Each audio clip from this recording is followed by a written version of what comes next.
Assalamualaikum warahmatullahi wabarakatuh. Waalaikumsalam warahmatullahi wabarakatuh. Alhamdulillahi rabbil alamin. Wassalatu wassalamu ala sayyidina Muhammadin Sallallahu alaihi wasallam wa ala alihi wa sahbihi ajma'in, amma ba'du. Hadaratil muhtaramin wal muhtaramat, para asatidah, para guru, para sesepuh yang hadir, wabil khusus sahibul bait, guru kita Bapak Kiai Haji Dr. Andes Muhammad Ja'far, guru kita yang sudah pamit, Bapak Kiai Haji Ahmad Habibi, Bapak Ustadz Abdul Hamid Mustafa Al-Hafidh, Bapak Haji Basrain Sofari sebagai Ketua Majelis Ta'lim Ukhuwah Islamiyah, dan para asatidz lainnya yang mohon maaf saya tidak bisa sebut satu persatu. Bapak-bapak, ibu-ibu, jamaah Majelis Ta'lim Ukhuwah Islamiyah yang hadir di pagi hari ini, insya Allah mudah-mudahan dicatat sebagai ahli surganya Allah. Amin. Alhamdulillah, pada pagi hari terakhir di hari tasyrik ini kita bisa hadir di kediaman guru kita Bapak Kiai Haji Muhammad Ja'far. Ini juga sebetulnya di samping rumah beliau, rumah saya juga. Karena saya dulu kecilnya di sini tinggalnya.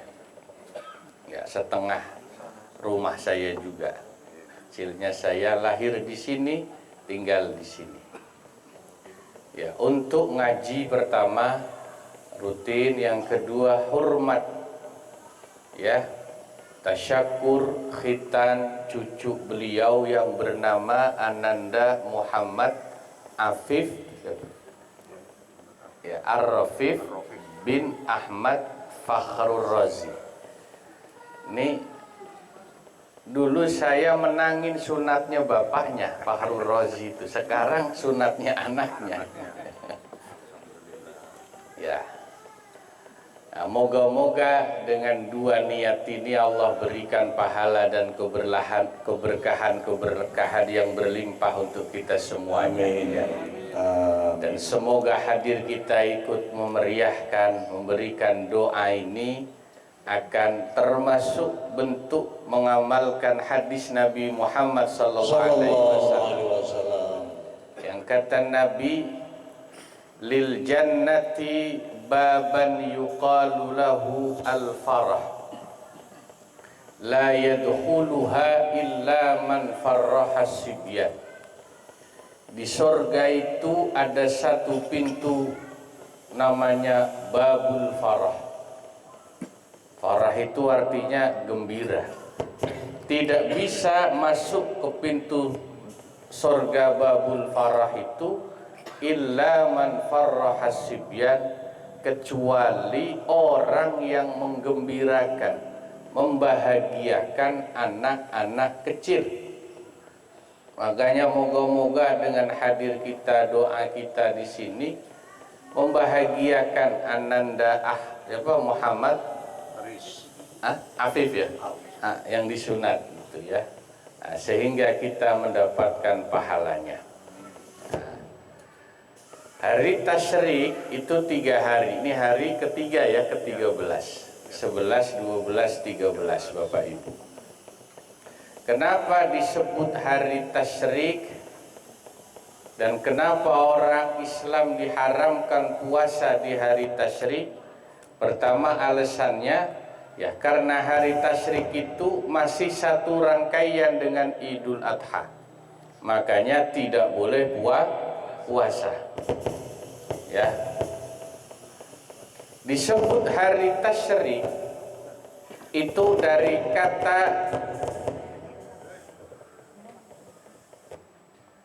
dari kata tusyraku, yang artinya memanaskan atau menjemur.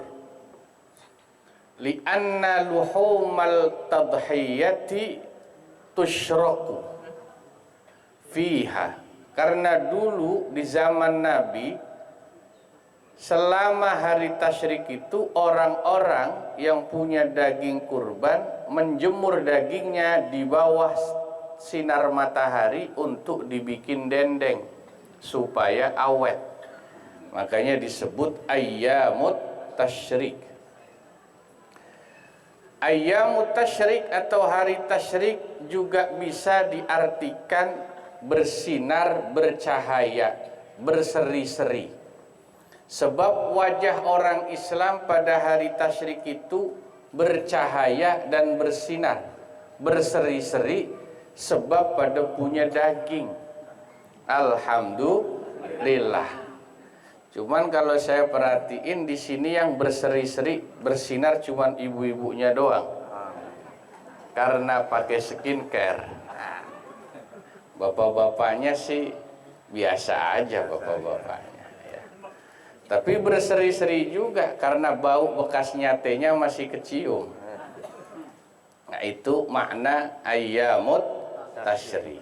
Nah, para jamaah yang dimuliakan Allah, kalau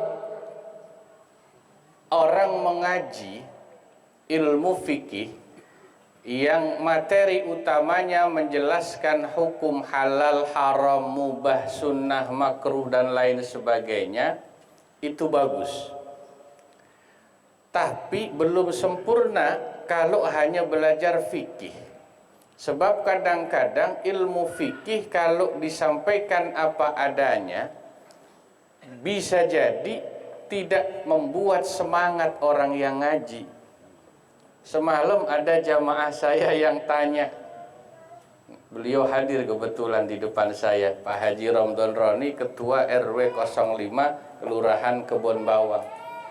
Beliau curhat, di tempat beliau kalau sholat jamaah, ya terutama sholat jahar, maghrib, isya, subuh, begitu imam baca waladhdallin, yang nyaut makmumnya aminnya cuma sedikit, kebanyakan pada nggak ada suaranya. Ini kalau kita jelasin pakai ilmu fikih doang mungkin kurang efektif jawabannya. Sebab secara fikih baca amin buat makmum ketika imam sudah waladhdallin memang tidak wajib dalam sholat, hukumnya hanya sunnah. Nih kalau kita terangin apa adanya begini kan besok-besok di sono masih males juga nanti makmumnya. Ah sunnah ini kagak wajib.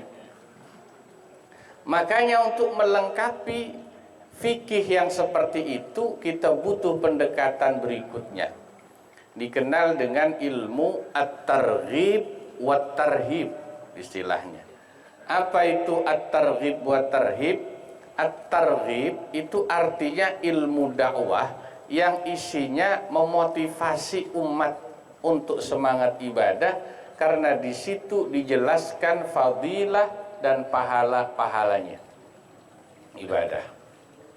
Kalau at-tarhib artinya memotivasi juga supaya lebih giat ibadah, tapi isinya ancaman. Kalau tidak dikerjakan nanti ancamannya begini, begini, begini. Jadi kalau cuma diterangin pakai fikih, baca amin cuman sunnah, insya Allah minggu depan yang baca masih tetap dikit aminnya. Nah coba nanti kita ganti dengan penjelasan bahwa barang siapa makmum sholat ketika imamnya selesai waladhdallin, dia membaca amin, aminnya bareng dengan aminnya imam, maka diampuni dosanya makmum itu, diamini doanya oleh malaikat, doanya diijabah, rizkinya lancar, dagangnya rame, usahanya maju, umurnya panjang, badannya sehat. Insya Allah kalau dijelasin begitu, minggu depan yang baca amin lebih semangat. Ya, kalau masih kurang efektif, misalnya yang baca amin baru separuh, terakhir pakai at-tarhib. Kalau ngejelasin pahala namanya at-targhib pakai ghin. Nah, kalau at-tarhib nih yang terakhir, nakut-nakutin orang biar pada rajin ibadah. Caranya kita terangin lagi terakhir. Yang sholat jamaah kagak mau baca amin kencang, sudah imam baca Al-Fatihah, maka nanti kalau mati nggak ditemenin, nggak ada yang nemenin. Insya Allah ya emang mati nggak ada yang nemenin, siapa yang mau ikut nemenin? Kalau diterangin begitu tuh, yang sholat kalau nggak mau baca aminnya semangat, nanti kalau mati nggak ada yang nemenin. Kalau dimasukin kuburan nggak ada yang nemenin, ya emang nggak bakal ditemenin. Bininya juga nggak mau nemenin ikut mati. Kalau dijelasin begitu, wah, baru orang mungkin takut. Oh iya, awas, baca aminnya semangat lah. Inilah yang namanya at-targhib wat-tarhib. Makanya kalau kita ngaji sering dengar penjelasan, barang siapa sedekah ini pahalanya ini, barang siapa melaksanakan sholat ini fadilah dan pahalanya ini, barang siapa membaca ayat ini insya Allah nanti begini begini begini. Itu namanya at-targhib. Memang orang awam itu, para jamaah, tidak bisa diajak ibadah hanya dengan ilmu fikih saja. Kalau dijelasin cuman pakai ilmu fikih, ini hukumnya halal, ini haram, kadang-kadang dia masih cuek, nggak terlalu merhatiin. Supaya semangat butuh motivasi. Nah, cara Nabi yang kemudian diteruskan oleh para ulama memotivasi umat adalah dengan menjelaskan ini pahalanya, ini manfaatnya, ini fadilahnya, namanya at-targhib. Nabi juga dalam beberapa hadis menjelaskan kalau perbuatan dosa ini dikerjakan dosa-dosa ini ada ancamannya, hukumannya begini, supaya orang ada rasa takut dan efek jerah. Itu namanya at-tarhib. Ya. Karena memang salah satu tugas utama Nabi Muhammad SAW diutus Allah adalah sebagai basyiran wa nadhiran. Basyiran, pembawa kabar gembira bagi yang taat, yang beriman.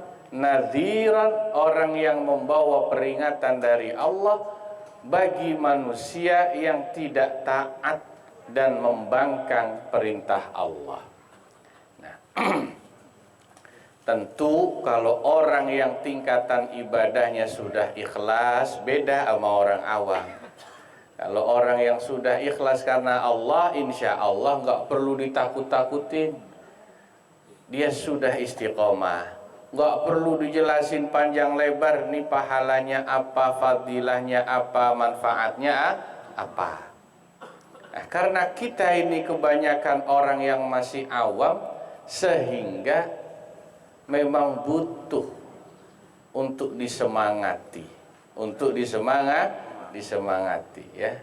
Saya senang tuh kalau Ustadz Thohir yang ngajak nerangin jamaah, ayo bu pada sedekah, ayo pada bikin ini. Kalau Ustadz Thohir pintar ngomongnya tuh. Ibu-ibu yang tadinya males bikin berkat, besek kue, kalau Ustadz Thohir ngomong jadi semangat gitu ya. Nah, itu tiap orang kadang-kadang diberikan kemampuan persuasif sama Allah untuk meyakinkan, mensugesti orang lain beda-beda. Tapi intinya itu bagian dari ilmu dakwah dalam agama Islam yang disebut at-targhibu wat-tarhib.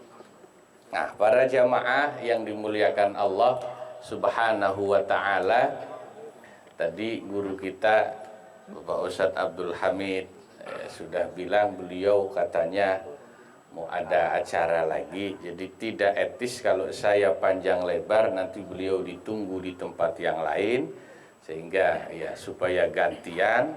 Ini saja yang bisa saya sampaikan, moga-moga manfaat untuk kita semuanya, wabil khusus untuk keluarga besar guru kita Bapak Kiai Haji Dr. Andes Muhammad Ja'far. dan putra-putrinya, cucu-cucunya semuanya dijadikan keturunan yang saleh dan salihah, bisa melanjutkan perjuangan para pendahulunya, dan termasuk orang tua kita yang sudah meninggal di tempat ini, sesepuh kita almarhum Bapak Haji Jalaluddin yang termasuk merintis Majelis Ta'lim Ukhuwah Islamiyah dari pertama. Kita tidak boleh lupa jasa beliau bareng sama Ki Haji Muhammad Syahruddin dan Bapak Ki Haji Zulfa Mustafa dulu ya. Nanti kita mohon sebelum ditutup doa dibacakan Fatihah sekali lagi untuk beliau para pendahulu kita yang telah meninggal itu ya. Terima kasih, kurang lebihnya mohon maaf. Wassalamualaikum warahmatullahi wabarakatuh. Waalaikumsalam.